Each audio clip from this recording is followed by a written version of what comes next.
ঘন ঘন নিজের কিংবা গ্রুপের ছবি তুলে সামাজিক যোগাযোগ মাধ্যমে ছড়িয়ে দিয়ে আত্মতুষ্টির নতুন অনুষঙ্গের নাম সেলফি।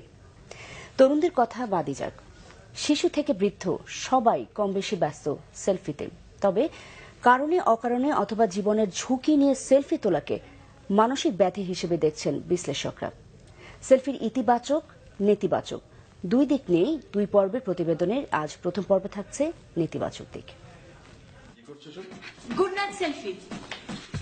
বন্ধুরা একা একা কফি খাচ্ছি, মরে গেলাম সেলফি, মরে গেলাম সেলফি, মাজা ব্যথা selfie. What is this? Selfie নামক পশ্চিমা সংস্কৃতির এই জোয়ারে ভাসছে বাংলাদেশও। সকাল দুপুর বিকেল সাথে সকল কাজের মাঝে মাঝে তাই ছবি তোলার এই চর্চা নিয়ে হচ্ছে গান, নাটকও। বিশেষ করে তরুণদের মধ্যে সেলফি প্রীতি যেন লাগাম ছাড়া।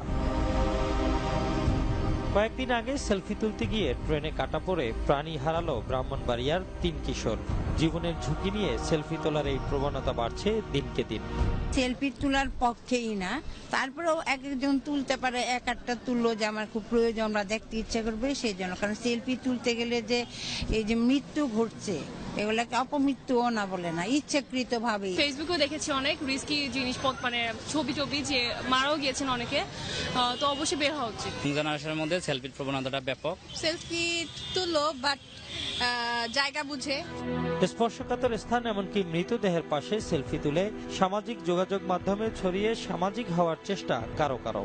সম্প্রতি আইসিইউতে চিকিৎসাধীন সিলেটের কলেজ ছাত্রী খাদিজাকে দেখতে গিয়ে আইন প্রণেতাদের সেলফি নিয়ে হয়েছে আলোচনা সমালোচনা। আছে পাহাড়ের চূড়ায় চলন্ত বাইকে কিংবা অ্যালকোহল পান করে পিস্তল নিয়ে সেলফি তুলতে গিয়ে প্রাণ হারানোর ঘটনাও। এমন বাস্তবতায় ভারতের মুম্বাই সহ কয়েকটি শহরকে নো সেলফি জোন ঘোষণা করেছে সংশ্লিষ্ট দেশগুলো। অতিরিক্ত সেলফি আসক্তিকে মানসিক ব্যাধি হিসেবেই দেখছেন আমেরিকান সাইকিয়াট্রিক অ্যাসোসিয়েশন। তাদের গবেষণা বলছে মাত্রাতিরিক্ত সেলফি মানসিক স্বাস্থ্যের জন্য ক্ষতিকর।